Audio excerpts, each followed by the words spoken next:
Keywords हम use करते हैं एक आर्टिकल के अंदर, हमें जनरली कितने कीवर्ड्स यूज करने चाहिए? अगर आप like as an SEO expert, आपका क्या ऑब्जर्वेशन है कि एक कंटेंट के अंदर कितने कीवर्ड्स लिखने चाहिए, और उस कंटेंट की एक एवरेज लेंथ कितनी होनी चाहिए, नंबर ऑफ वर्ड्स कीवर्ड या उस बेसिकली ब्लॉग या आर्टिकल में कितने होने चाहिए? गूगल जिस डायरेक्शन में अभी जा रहा है वो उनका बहुत स्ट्रेट फॉरवर्ड है। जितना रेलेवेंट होगा, question and answer format, that's it. Client, I mean let's say user ने क्वेश्चन पूछा है, उसको शॉर्ट एंड स्वीट आंसर चाहिए, उसको पूरा ब्लॉग लिखने की जरूरत नहीं। इसीलिए let's say Shashikant, you mention कि ना कि 3 से 5 महीने लगते हैं हमारे ब्लॉग्स ना ऑटोमेटिकली रैंक करना स्टार्ट करते हैं, तो व्हाट हैपेंस में होता क्या, मतलब कैसे? आप मुझे वो बिहाइंड द सीन्स, या आप मुझे वो साइंस समझाओ, लॉजिक समझाओ कि हमने जैसे लेट्स से मैंने एक ब्लॉग लिखा, तो 5 महीने में ऐसा क्या होगा जिस वजह से वो ब्लॉग रैंक करेगा? Behind the scenes, let's take an example, आपने आज ब्लॉग लाइव कर, अब अगर ब्लॉग लाइव करने के बाद पहले तो नई चीज लाइव हुई है, दैट मीन्स आपको साइट मैप में डालना है। साइट मैप में आपको अपनी यूआरएल अपडेट करनी है, फिर आपको इंडेक्स के लिए रिक्वेस्ट भी करना है। एक बार आपने रिक्वेस्ट कर दिया, फिर आपको चेक करते रहना है कि वो इंडेक्स कब हुआ। मैक्सिमम एक दिन में नॉर्मल इंडेक्स हो जाता है जनरली। इंडेक्स होने के बाद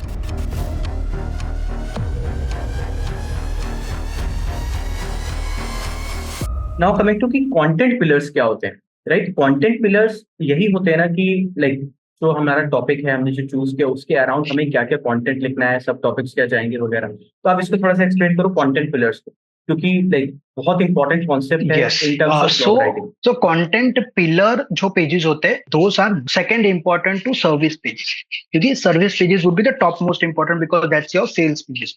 उसके बाद आते हैं कंटेंट पिलर्स। एक एक सर्विस के एक एक कंटेंट पिलर्स भी हो सकते हैं, मल्टीपल भी हो सकते हैं, डिपेंड्स ऑन योर स्ट्रेटेजी। अब एसईओ के लिए लेट्स टेक एन एग्जांपल, मेरा एक सर्विस का पिलर पेज है जिसके अंदर मैं पूरा ए टू जेड एसईओ के बारे में लिख रहा हूँ। जो पिलर पेज होगा ना वो हमेशा बहुत लेंथी होगा क्योंकि उसमें ब्रीफ इंफॉर्मेशन होगी, लेकिन पिलर पेज को रैंक करवाना भी उतना डिफिकल्ट हो जाएगा। सो व्हेन आई से डिफिकल्ट हो जाएगा, बिकॉज उसमें हमने बहुत सारे कीवर्ड्स टारगेट किए होंगे। कंटेंट पिलर इज लाइक, अगर आप साइलो स्ट्रक्चर टाइप अगर आप देखो तो मेन मेन पिलर पेजेस होते हैं, उसके पिलर पेजेस के अंदर सब ग्रुप्स बने होंगे। सो कंटेंट पिलर पेज जो होगा एसईओ का, take an example of SEO to make people understand better. आपने एसईओ के बारे में सारा चीजें लिख दी है, that would be your pillar page, ठीक है। अब उसी के अंदर अगर आपको टेक्निकल एसईओ के बारे में और डिटेल जाना है तो दैट वुड बी योर सब पिलर पेज। अगर आपको ऑन पेज में जाना है तो वो आपका सब पिलर, फिर और सब पिलर, उस तरीके से सब पिलर बन रहे। अब टेक्निकल के अंदर अगेन, टेक्निकल के अंदर अगर आपने स्कीमा समझाया तो सब पिलर का भी सपोर्टिंग पेज हो गया। उसी टेक्निकल के अंदर अगर आपने robots.txt समझाया, और अब इसमें फायदा कहां होता है वो समझाते हैं। अब understand the tree, that this is your service pages, उसके नीचे एक एक पिलर पेज है। तो हर पिलर पेज के नीचे, एसईओ के नीचे let's say technical, link building, XYZ, हर एक के नीचे उसके अगेंस्ट में एक एक सब पेजेस है। अब इसका फायदा इंटरनल लिंकिंग और लिंक बिल्डिंग में होता है। सब पिलर के भी एक और फोल्डर है, उसको मैं अगर सब पिलर के साथ इंटरनल लिंक करूंगा, सब पिलर को मैं अगर पिलर के साथ इंटरलिंक करूंगा, और उन सारे पिलर पेजेस को पर रेस्पेक्टिव अगर मैं सर्विस पेजेस के साथ लिंक करूंगा तो मेरी एक उस पिलर पेज की भी और ओवरऑल वेबसाइट की टॉपिकल अथॉरिटी बढ़ेगी। टॉपिकल अथॉरिटी मतलब गूगल को बताना या ब्रांड को बताना कि मैं इसमें अथॉरिटी हूँ। बट गूगल का अलग से ईएटी भी कॉन्सेप्ट है, EET जो कॉन्सेप्ट है उसमें भी अथॉरिटेटिवनेस भी आता है। ये पिलर पेजेस से टॉपिकल अथॉरिटी भी बढ़ेगी। टेकिंग एन एग्जांपल, स्कीमा का आपने बहुत अमेजिंग ब्लॉग लिखा है और किसी ने आपको स्कीमा के लिए लिंक कर दिया, तो आपको लिंक जो स्कीमा पे पास हुआ, बट स्कीमा को आपने लिंक किया हुआ है आपके सब पिलर पेज से जो ऑन पेज टेक्निकल एसईओ का है।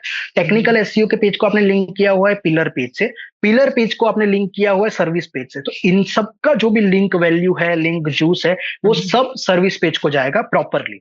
तो आपका जब आप ये पिलर पेज, फिर सब पिलर पेज, फिर उसके अगेंस्ट में और पेजेस, ये जो स्ट्रक्चर आप बनाते हो साइलो टाइप स्ट्रक्चर, इनका इंटरनल लिंकिंग बहुत इंपॉर्टेंट है। क्योंकि सारे जो सपोज एसईओ के पिलर पेजेस, पिलर पेज के सब पिलर पेजेस का सारों का इंटरनल लिंक जो पिलर पेज को ट्रांसफर अच्छे से होना चाहिए, और पिलर पेज का लिंक जो सर्विस पेज को ट्रांसफर होना चाहिए। तो आप पिलर पेज के अंडर में जितने भी पेजेस बनाओगे और उसको जहां पे भी बैकलिंक्स मिलेंगे, जितना भी बैकलिंक कराओगे, सारे लिंक जूस आपको service page, home page, overall website में वो पूरा के पूरा अच्छे से जाएगा। तो ये मेजर फैक्टर है पिलर पेजेस के। ठीक है, तो हम लोगों को ब्लॉग का स्ट्रक्चर समझ में आ गया कि ब्लॉग के स्ट्रक्चर के लिए हमें कीवर्ड चूज करना होता है। कीवर्ड फाइंड करने के लिए हम दो अप्रोचेस ले सकते हैं। एक तो हमें कॉम्पिटिटर कीवर्ड के रिसर्च कर सकते हैं, राइट? उनकी जो सर्च करना है रूट और इन्फॉर्मेशन, उसके अकॉर्डिंग जो वेबसाइट आएंगी टॉप 10, उनमें देखना है क्या क्या टॉपिक्स के बारे में उनको उठाना है, एंड अगेन उनको हमें सेमरिश में डालना है उनके यूआरएल्स को, वहां से पता चल जाएगा कौन से कीवर्ड्स हैं, और उन कीवर्ड्स के अराउंड हम कंटेंट बिल्ड कर सकते हैं। First approach. Second approach is कि हम डायरेक्टली गूगल पे सर्च करें, या फिर हम अब कुछ ऐसे सर्च करें, हम टूल्स का यूज कर सकते हैं, लाइक उबर सजेस्ट हो गया, एचरेफ्स हो गया, एंड देखें कि उनकी, या शेमरस हो गया, उसके बाद हम देखें कि उनकी कीवर्ड डिफिकल्टी क्या है।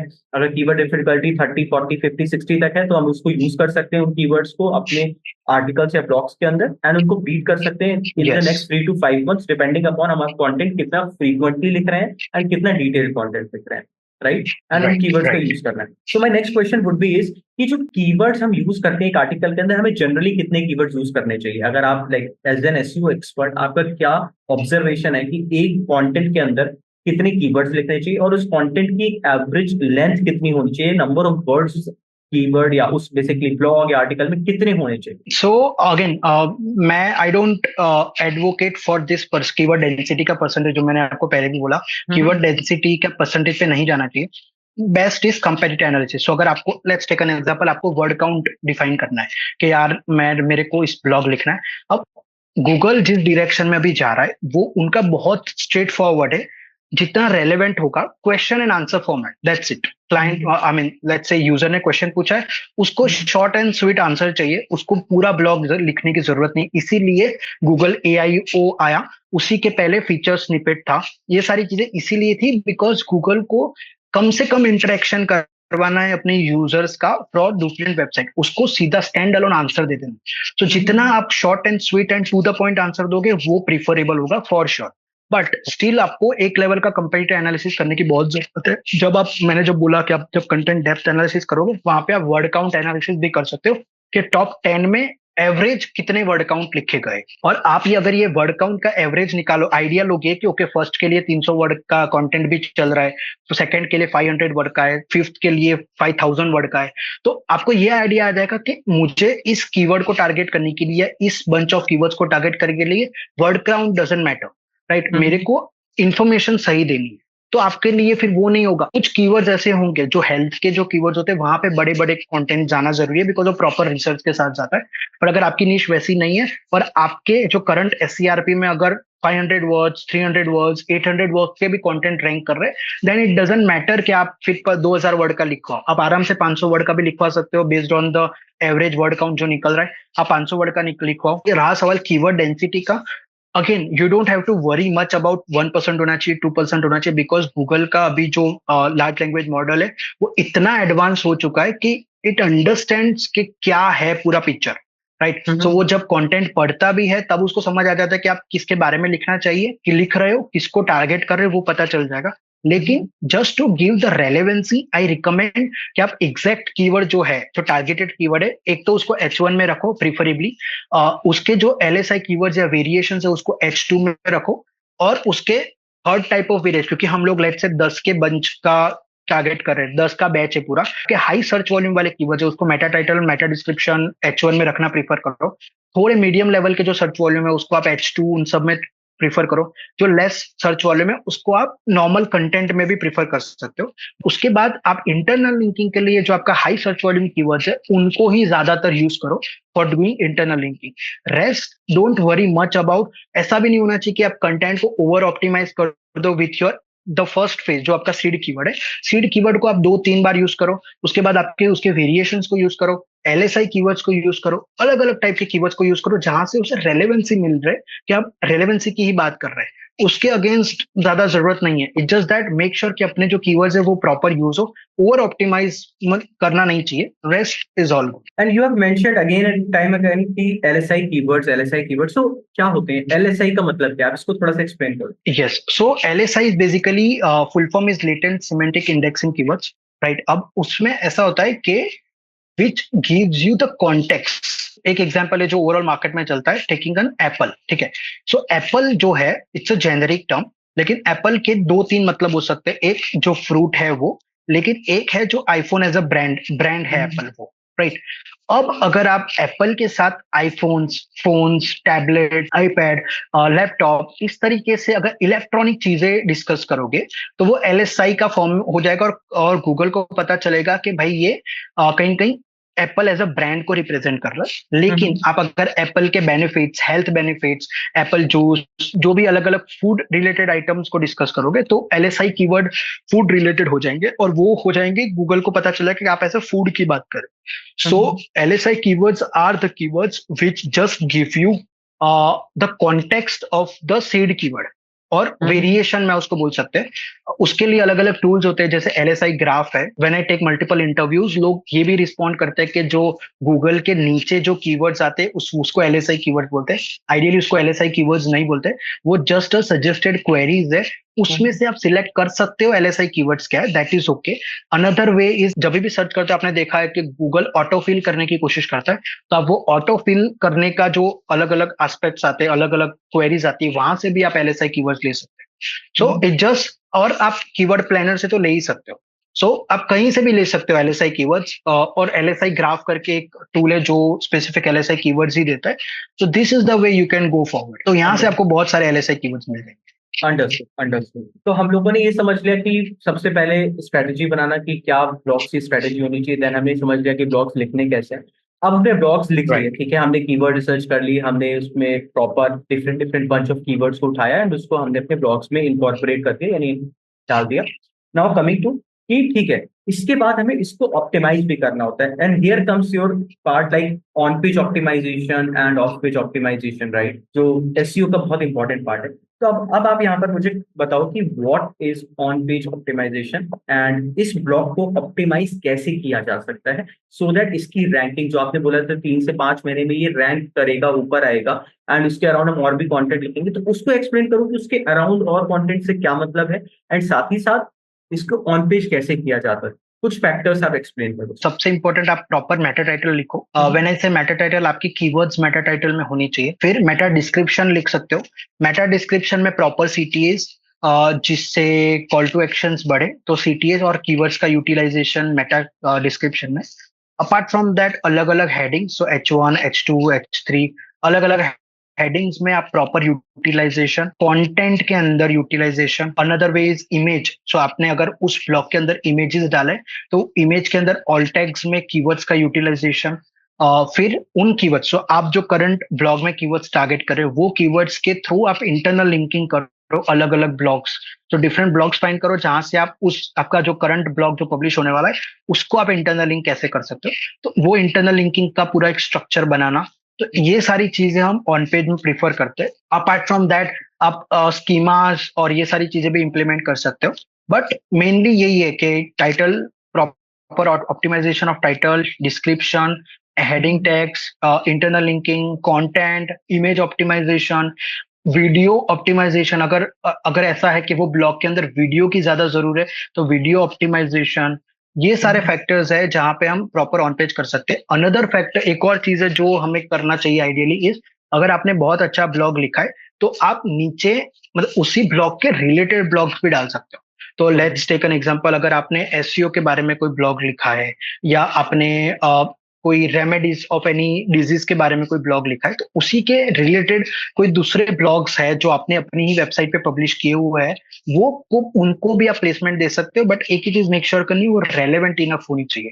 तो वो अगर वो रेलेवेंट है तो वो कर सकते हो। Another thing that you can do is, right side में अगर आप प्रोडक्ट्स दिखा सकते हो कि वो ब्लॉग के रिलेटेड कौन से प्रोडक्ट्स है, क्योंकि अगर कोई यूजर आके वो ब्लॉग सर्च कर रहा है, वो ब्लॉग के रिलेटेड जो प्रोडक्ट है उसको अगर आपको दिखाना है वो आप दिखा सकते हो, नीचे भी दिखा सकते हो। सो उस तरीके से प्रॉपर ऑन पेज ऑप्टिमाइजेशन आप ब्लॉग्स का कर सकते so you have mentioned about meta title. Meta title means the heading of the blog, right? That is the हो। meta yes. title, right? And yes. इसके बाद you have mentioned about meta description. तो उसके बाद जो 2-3 line आती हैं जिसमें हम डिस्क्राइब करते हैं, राइट, तो वो यस। Meta yes. डिस्क्रिप्शन हो गया।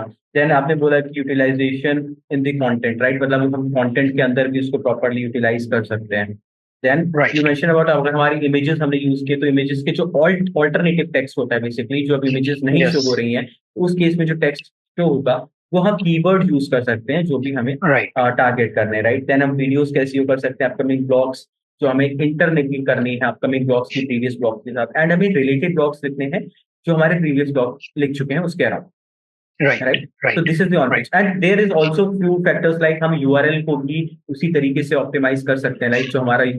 लिंक्स होते हैं उसको भी हमें अपने कीवर्ड के बेसिस पे हम उसे ऑप्टिमाइज कर सकते हैं। तो these are the on page factors.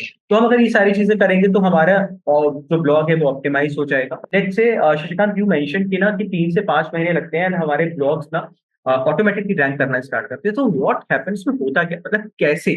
आप मुझे वो बिहाइंड द सीन्स या आप मुझे वो साइंस समझाओ, लॉजिक समझाओ कि हमने जैसे लेट्स से मैंने एक ब्लॉग लिखा, तो 5 महीने में ऐसा क्या होगा जिस वजह से वो ब्लॉग रैंक करेगा? सो एज यू मेंशन, जो 5 से 6 मंथ्स है ना, और ये मैंने पहले ही बोला था, this is very subjective, it hmm. Depends of course, but मैं आपको बोलता हूँ उसका थॉट, उसका बैकएंड का प्रोसेस क्या होता है। तो हमने जो अभी बात की ना, वो मेनली ऑन पेज के लिए बात की है। ऑन पेज में किस तरीके से ऑप्टिमाइजेशन है, बट पोस्ट दैट हमें ऑफ पेज पे भी काम करना है। You have to start building links for that blog, अगर वो आपके लिए बहुत इंपॉर्टेंट है तो। Apart from that, internal linking और ये सारी चीजें वर्क कर रही है। हम्म। अब क्या होता है behind the scenes, let's take an example, आपने आज ब्लॉग लाइव कर, अब अगर ब्लॉग लाइव करने के बाद पहले तो नई चीज लाइव हुई है, दैट मीन्स आपको साइट मैप में डालना है। साइट मैप में हम्म। आपको अपनी यूआरएल अपडेट करनी है, फिर आपको इंडेक्स के लिए रिक्वेस्ट भी करना है। एक बार आपने रिक्वेस्ट कर दिया, फिर आपको चेक करते रहना है कि वो इंडेक्स कब हुआ। मैक्सिमम एक दिन में नॉर्मल इंडेक्स हो जाता है जनरली। सो लेट्स से वो एक बार आपने इंडेक्स कर लिया प्रॉपरली। इंडेक्स होने के बाद Google takes time to evaluate the content, until and unless आप बहुत बड़ी ब्रांड नहीं हो, हम्म। गूगल को इवेल्युएट करने में टाइम लगता है। सो दो एग्जांपल लेते हैं, एक हेल्थ लाइन जो हेल्थ इंडस्ट्री में बहुत टॉप नॉच ब्रांड है, और एक हमने जनरल रिसेंटली हमने मिड लेवल पे कोई कंपनी है हमारी। तो जो हेल्थ लाइन अगर किसी भी कंटेंट को लिखेगा, पब्लिश करेगा, हाई चांसेस के वो इमीडिएट 2 या 3 दिन में रैंक करना स्टार्ट कर देगा टॉप पोजीशन में, बिकॉज उसकी टॉपिकल अथॉरिटी बहुत हाई है। इसीलिए मैंने पहले भी बोला था कि हमें टॉपिकल अथॉरिटी पे फोकस करना पड़ेगा, कि गूगल, अगर आपने कुछ पब्लिश किया तो गूगल को वो ट्रस्ट होना चाहिए कि वो तुरंत शोकेस करे। हेल्थ लाइन का ये सिनारियो कि वो इनिशियल एकदम फास्ट टॉप पे आ जाएगा, लेकिन अगर आप मिड लेवल पे हो, आपकी वेबसाइट एज अ ब्रांड, तो इवेल्युएशन स्टेज पे जाता है, जहां पे Google will try to understand कि आपने क्या लिखा है, क्या नहीं लिखा है, क्या कवर किया है। फिर गूगल आपको पहले ऑल ऑफ अ सडन वो टॉप 10 पे नहीं करेगा। आप देखोगे सर्च कंसोल में उसकी विजिबिलिटी बढ़ेगी। विजिबिलिटी का मतलब इंप्रेशन आना स्टार्ट होंगे थोड़े थोड़े।